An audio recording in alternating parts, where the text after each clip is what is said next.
안녕하세요. 대구 부동산 스테디입니다. 23주차, 24주차 통합으로 주간 브리핑 시작합니다. 부동산 싹 예초기를 돌리기보다는 발화 억제제를 처방하는 것 같습니다. 발화 억제제 좋은 거는 한 석 달 정도까지 풀씨에서 싹이 안 나오게 3개월 동안 풀이 안 납니다. 예초기 그때 돌리고 자고 일어나면 다시 풀이 자라납니다. 아예 발화하는 것 자체를 막아버리고 하는 듯한 그런 움직임이 포착되죠. 새 정부 부동산 긴급조치, 조정지역 투기지구 어딘가에 묶일지 모르겠습니다. 그러면 분명 풍선 효과 일어나는 건 또 뻔히 알 것이고 어떻게 강력한 조치가 나올지 좀 의지가 보이잖아요. 부동산 띄우겠다는 의지는 없었다. 근데 이스라엘 이란을 공습했을 때 긴급 회의를 개최한다든지 금융시장이 좀 흔들릴 수 있으니까 재빨리 특단의 조치를 취했듯이 부동산은 또 반대입니다. 자, 전체 대출이 나라 전체에서 대출이 변화해 나가는 모습인데요. 주담대와 기타 대출, 이 자료는 금융위 자료를 가지고 와서 가공했습니다. 특히 기타 대출, 신용 대출이나 이런 것들 늘어나는 부분인데요. 수도권의 꼭지, 인천의 꼭지, 부산의 꼭지, 21년도에가 꼭지인 곳들이 많았습니다. 물론 대구는 20년도였습니다. 20년도에 이 주황색 선을 보시면 기타 대출이 굉장히 많이 늘어납니다. 21년도 마찬가지. 근데 22년도 금리 상승기를 접어들면서 이 기타 대출 막 갚아 나가기 시작하죠. 신용대출 막 2% 빌렸는데 금리가 막 4%, 5% 올라버리니까 이 감당이 안 됐습니다. 그 현상이 계속 지속되고 있었고 근래 들어서는 이상 징후까지 살짝 보입니다. 기타 대출이 다시 살짝 늘어납니다. DSR 한도에 막힌다든지 이런 부분들 때문에 어제자 뉴스에서는 신용점수 900점 이상인데도 1주택 1금융권에서 대출 한도에 막혀가지고 이런 뉴스들이 나오곤 하더라고요. 자, 20년, 21년 얼마나 뜨거웠냐면은 요게 주담대, 요게 기타 대출입니다. 그 합이 한 100조 정도 됩니다. 100조. 엄청나던 시절이었습니다. 20년. 21년도 이때를 회귀해보면 이때 가계부채가 120조 정도 늘어났습니다. 제가 요거는 여러 차례 언급드린 적 있었죠. 자, 24년도 요거 좀 적당히 퉁칠 거 퉁치고 10조, 30조, 40조 정도 늘어났습니다. 40조.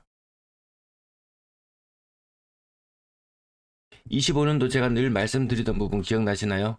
가계대출 증가율을 경제 성장률 1.5% 플러스 물가 상승률 2.3%, 이 정도에 3.8% 정도 증가하는 것으로 맥시멈으로 잡았었죠.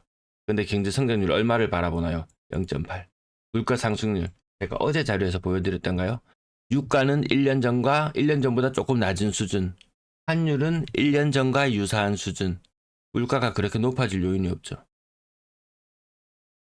이때 풀로 대출했을 때 60조, 미니멈 40조, 40조보다 대출이 더 적을지도 모르겠어요. 자, 올해 25년도를 한번 이렇게 돌이켜보면요. 지금 늘어나는 것이 이렇게 없애고 4조, 11조, 15조, 5월달까지 15조, 6월달까지 하면 한 20조 정도 될지 모르겠어요. 근데 요 정도 대출이 늘어났음에도 불구하고 언론에서 제가 어제 뉴스에도 말씀드렸었죠. 가계대출 증가세가 너무 빠르다. 부동산을 억제해야 되겠다. 이런 뉴스가 나오는 게 괜한 이야기가 아닙니다. 이거 대출 총량제 그리고 여전히 가계부채 GDP 대비 가계부채 비율이 90.3%, 이게 80% 넘어가면 내수가 위축된다. 이런 말씀드렸죠. 그래서 그 과거에는 내가 이렇게 좀 2억대의 집을 살고 있던 사람이 집값이 조금 오르면 팔고 3억짜리 사고, 3억짜리 집을 살고 있던 사람은 그걸 또 팔고 또 4억짜리 사고, 4억짜리는 5억짜리, 이런 식의 흐름이 있었는데 지금은 흐름이 좀 달라지는 것 같아요. 한 4억 아래쪽 실거주로 접근하긴 하지만 그걸 팔아서 더 비싼 집을 사는 그런 흐름보다는 장래 소득이 괜찮은 사람, 아니면 자산이 좀 있는 사람, 지금 현재 벌이가 괜찮은 사람, 이런 사람들이 조금 더 비싼 집을 사는 그런 모습 정도. 네, 부동산 시장에서는 그 정도. 과거처럼 사고 팔고 이런 흐름들이 그렇게 많이 보이지 않더라. 지금 거래량 2,000건 정도, 월별 거래량 2,000건 정도 수준. 아파트 70만 개 중에서 10년 전에는 50만 개 중에서 여러 가지 생각해야 될 부분들이 많은데요. 그리고 이렇게 부채가 막 늘어나고 이러던 시절에는 솔직히 이때는 기타 대출 같은 거 해가지고요. 상가도 사고 땅도 사고 아파트도 사고 온갖 것들이 부동산으로 돈 쏠림이 다 많아졌다면 지금은 상가, 땅 이런 거 전부 다 관심 바뀌죠. 아파트 그 중에서도 시간이 가면 갈수록 조금 비싼 아파트, 예, 고가의 아파트들, 중고가의 아파트들 이런 것들에만 돈이 쏠림이 발생하고 중저가의 아파트들은 돈이 크게 돌지 않을 것 같습니다. 분위기가 앞으로 좋아진다 손 치더라도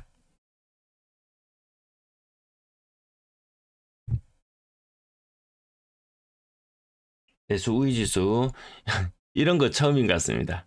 네, 이번 주 매수 우위 지수인데요. 전국이 모두 상승했습니다. 물론 광역시 그리고 서울까지 살펴보는데요. 하락용 보통 상승과 하락이 비슷한 균형을 이뤘었는데 밖에나마 모든 지역이 다 상승하는 걸로 나타났습니다. 부동산 이런 여러 가지 지표가 발표되는 게 희한한 게 이 정부의 의지대로 좀 발표되는 게 있습니다. 지금 정부는 부동산을 띄우려는 의지는 크게 있어 보이지 않습니다. 그러면 이런 수치들이 높게 나오고 야 부동산 너무 상승하는 거 아니냐 이러면서 부동산을 억누르는 정책이 나오곤 하고요. 또 부동산을 띄우려는 의지가 있은 그럴 때에는 이렇게까지 떨어진 것 같지 않은데 지표는 왜 이렇게 떨어지지? 그렇게 나오고 나면 조금을 좀 부양하기 위한 정책이 나오곤 하는데 아무튼 조금 이상합니다. 상승 굉장히 많습니다. 그 중에서도 가장 돋보이는 것은 서울, 정말 서울공화국 돈 쏠림 이야기했지만 결국 부동산에 대한 돈의 쏠림도 이 서울의 수도권에 굉장히 집중되는 것 같습니다. 지방은 소외받는 것. 그러면 야 서울 오르고 나면 그 다음은 지방 차례 아니냐? 야, 아니 아파트 오르고 또 땅값도 오르고 상가도 오르고 이런 시장에서 이게 다 없어졌다고 말씀드렸잖아요. 이것만 남아 있잖아요. 이것만 남아 있는 것 중에서도 또 서울만 남아 있고 점점 그래서 대다수의 사람들은 부동산 뭐 상승의 단맛이나 이런 것들을 보기는 좀 힘들지 않나. 지금 현재 세태가 그렇지 않나. 그런 생각이 들고요. 서울의 상승률은 미쳤습니다. 60을 뚫고 올라가서 또 안정적으로 더 많이 올라가는 모습.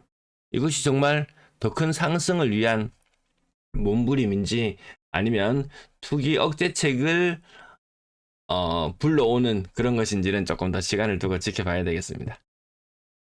요거 지난주 내용이었고요. 이번 주 내용은 또 이것 또한 부동산원에서 발표하는 서울의 상승률 또한 굉장히 높다. 이 붉게 물들었던 것은 세종시에서나 살짝 받는 정도인데 또 서울이 이렇게 됐습니다. 이건 없습니다. 이미 지표상으로 하락률상으로는 물경 메가시티 대구 경북 이미 부동산 하락률은 이미 통폐합되었네요.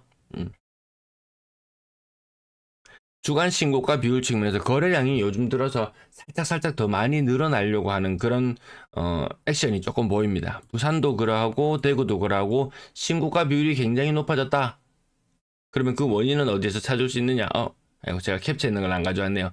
부산에서도 이 LH 매입건으로 추정되는 건들이 많이 거래가 있었고요. 대구에서도 마찬가지.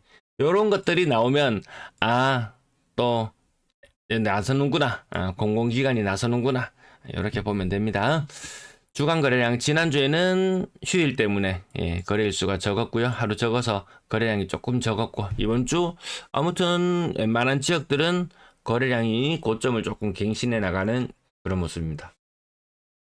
자, 24주차 새 정부가 출범되고 기대 반, 설렘 반, 두려움 반, 온갖 것들이 교체하는 그런 부동산 시장이 아닌가 싶습니다. 새 정부 출범 이후에 거래량 좀 많은 느낌이 듭니다. 삐쭉삐쭉 치솟아 올랐습니다. 야, 정말 많다. 근데 공교롭게도 아까 주간 신고가 비율에서 보셔서 아시겠지만 LH 매입 건수들이 한 50건씩 정도씩 공공기관, 법인, 기타 법인 이런 것들에 갑자기 거래량이 좀 늘어난 부분도 작용합니다. 대구의 거래량은 2,000건을 살짝 하회, 부산의 거래량 2,743건. 부산도 올해 최고치 기록을 보여줍니다. 대구는 최고치까지도 아닙니다. 인천도 최고 거래량은 아닐 걸로 보여집니다. 오히려 그 대선 전에 오히려 기대감으로 조금 더 움직였던 느낌. 계속 박스권이라는 말씀 전해드리고 오늘 조금 길어지네요.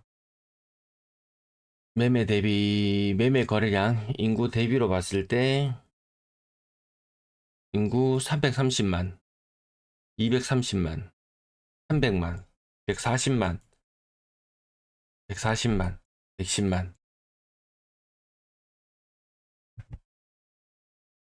전세 거래량 아직까지 6월달 흐름을 좀 더 지켜봐야 되겠는데요. 전월세 신고제 이후에 숫자에서는 그렇게 큰 변화가 보이지는 않네요. 대구 전세 거래 적다 말씀드리죠. 제가 거기를 한번 찾아봐야 되겠습니다. 신월성 지역을 제가 안 찾아본 지가 한참 지났는데 그 자료 만들려면 시간이 너무 많이 걸려가지고 다시 한번 찾아봐야 되겠습니다. 조금 인기 있고 선호하는 지역들은 전세 매물이 정말 많이 빠지는 거 맞는 것 같다. 좀 특이한 현상은 제가 이렇게 요 주간 브리핑 자료상에서는 월세 물량이나 이런 것들을 찾아내지는 않습니다. 따로 집계하지는 않고 저는 그냥 살펴보긴 하는데 웬만한 지역들이 월세 매물이 연초 대비 다 늘어나 있어요. 이게 전세금 반환 대출을 받고 세입자를 내보내고 다시 전세를 안 받고 그냥 월세를 내는 이런 모습이 좀 나타나는 것 같기도 하고 그건 조금 더 계속해서 추적해 보도록 하겠습니다. 정확한 원인을 찾을 수는 없습니다. 매물 최고점 대비 부산은 64,000건대 대비 63,000건, 대구는 42,000건대 대비 41,000건대. 인천은 조금 더 늘어나나요? 인천이 감소세가 별로 보이진 않고 어쨌든 살짝 감소했는 그런 상태. 뭐 많을 때는 한 3-4% 느낌까지 고점 대비로 감소해 있는 그런 모습도 보여주기도 합니다. 64,000건대에서 61,000건. 대구도 42,000건대에서 4만건. 이렇게 하면 많았을 때는 한 5% 정도, 그 정도 감소한 느낌이 들기도 합니다.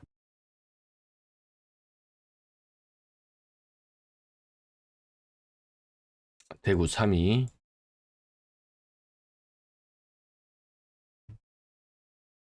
전세 매물 감소는 모든 지역의 공통점. 대구가 살짝 감소세가 가파르다가 조금 완만해지긴 했죠. 조금 완만해지긴 했습니다. 매물도 많지 않지만 거래도 많지 않다. 네,